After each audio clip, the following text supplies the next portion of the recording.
Today we will discuss about the colonization and the tribal society. Tribal society, India, as we all know about this, that India is a home of indigenous people who were untouched by the modern one. Who are known as the indigenous people? The tribes, the peoples who used to live in the forest, they were known as the indigenous people. India has the largest population of the tribal who are known as Adivasis, and these indigenous peoples, they are known as Adivasi, and India has a largest population of these tribes to whom we called Adivasi.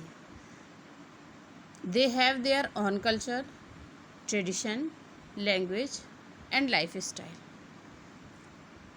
All the tribes, there are a lot of tribes in India, and every tribe has its own language, its own culture, its own tradition. Their traditions, their culture, their language, they are different from each other.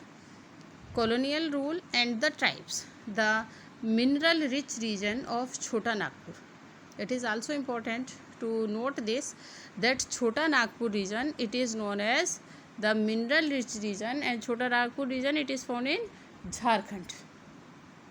It was crucial for British industries. As we know that industrialization started in England and Britain earlier, and that is why they were in great need of raw material. And when they came to know that Chota Nagpur region, it is rich in minerals, then they tried to get this. The British also need timber for railway and construction. We know that British introduced railways to the Indians, and for making railways, for the construction of railways, and for their personal construction also. Personal construction, as they made here forts, buildings, churches. For that they were in great need of timber. And timber, what is this? It is the wood which is used in our household works. The northwest area was important as it was a link in Indochina and Burma. During British rule, major changes took place in tribal societies. Many changes were there which took place in tribal societies during British rules. Private ownership of land.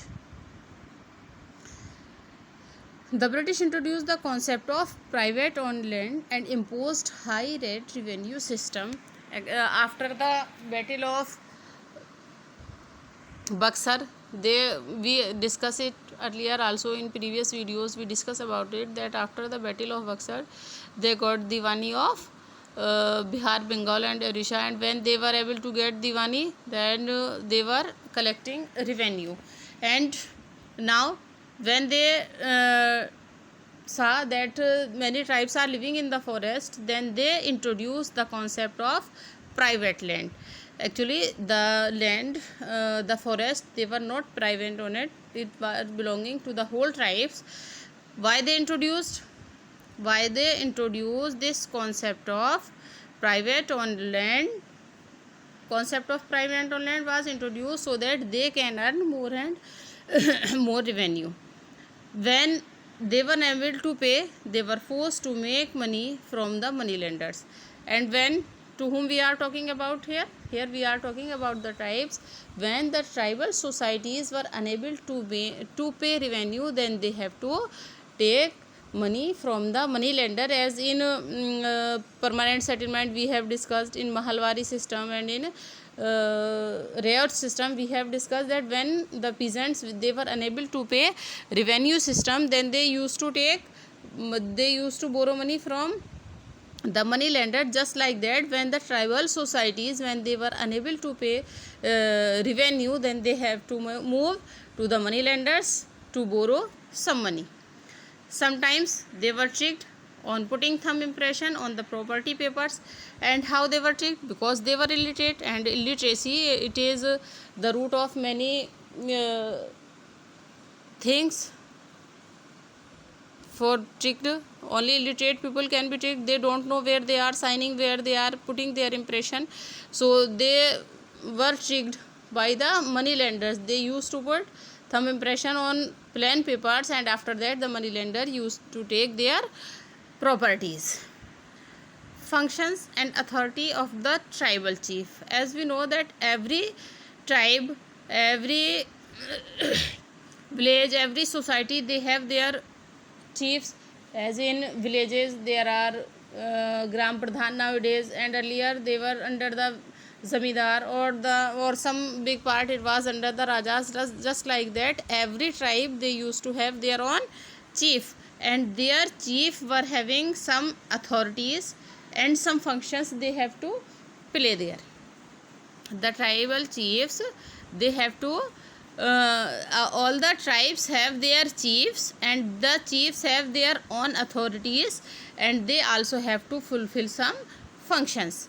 The tribal chiefs were very powerful. They were having powers. They enjoyed their economic power. Actually, they were also having some economic power. They have their rules and regulation. As we discussed that every tribe, they have their own rules, and they have their own culture, they have their own tradition. Just like that, they have their rules and regulations. But what happens with the arrival of the British? The arrival of the British changed their traditional system, and they were supposed to follow British rules, but they were completely changed. The coming of the British, they changed their traditional system. Now what was they supposed? They were supposed that they have to follow the British rules.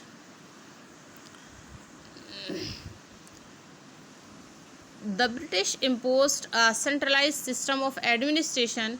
The British introduced a centralized system of administration. Now they were not having their own administration. Now they were under the centralized system of administration. Many rules were imposed on them to take their freedom. Actually, the tribes, they were living freely in the forest, but now when this centralized system of administration was imposed, what happened that this take their freedom. They were also exploited by the Dikus. Who were exploited? The tribes. The tribes were exploited by the Dikus. Now the question is, who were known as the Dikus? Dikus were the outsider in the Chota Nagpur region. Who were Dikus? They were the outsiders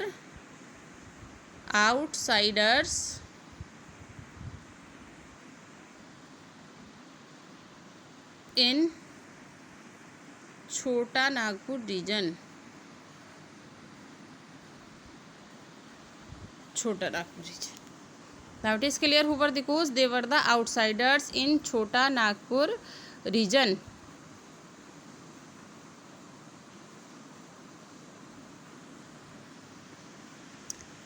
Settled agriculture.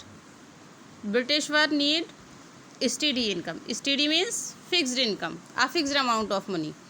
The Adivasi used jhum or shifting cultivation. We have discussed about this, that which cultivation they used to do. They used to practice jhum cultivation. And what they did in jhum cultivation? In jhum cultivation, they used to clear a part of the forest, and after clearing that part, they used to cultivate there. They used to sow some crops. They used to grow some crops, not so. They used to grow some crops, and when after 2 or 3 years the soil reduces its fertility, then they used to change their places. It was known as shifting cultivation. This was the shifting cultivation. But the British, in this way, the tribes, they were not able to pay fixed amount, fixed revenue. So British compelled them that they should have a permanent place for cropping, and they were not allowed to practice jhum or shifting cultivation. Now what they were forced? They were forced to become a settled cultivator. Actually, in jhum cultivation, they were not settled cultivator, but when this centralized system of administration was launched, now the tribes, they were supposed to become a settled cultivator. Settled cultivator means that they have to cultivate on a particular part. They cannot change place after 2 or 3 years. Why they were asked to become a settled cultivator? They were asked because so that they can pay land revenue.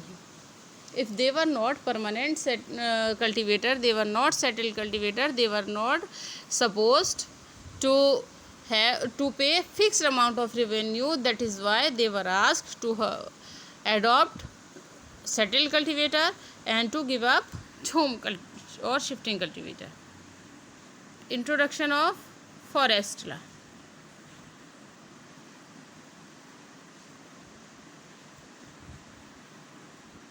Introduction of forest law. The forest law was introduced by the British, and in this, forests were declared the property of the state. The Adivasi were forced to move elsewhere. This changed their lifestyle completely. As we know that the tribes, the forest, they were the house for the tribes. They don't have their own house. They used to live in the forest. But after the forest law, when the forest law was introduced, then the forest were not the property of the tribes. They were the property of the states, and the Adivasis were forced to move elsewhere. They were not supposed to live in the forest. They were supposed that they should move elsewhere, and now this changed their lifestyle completely.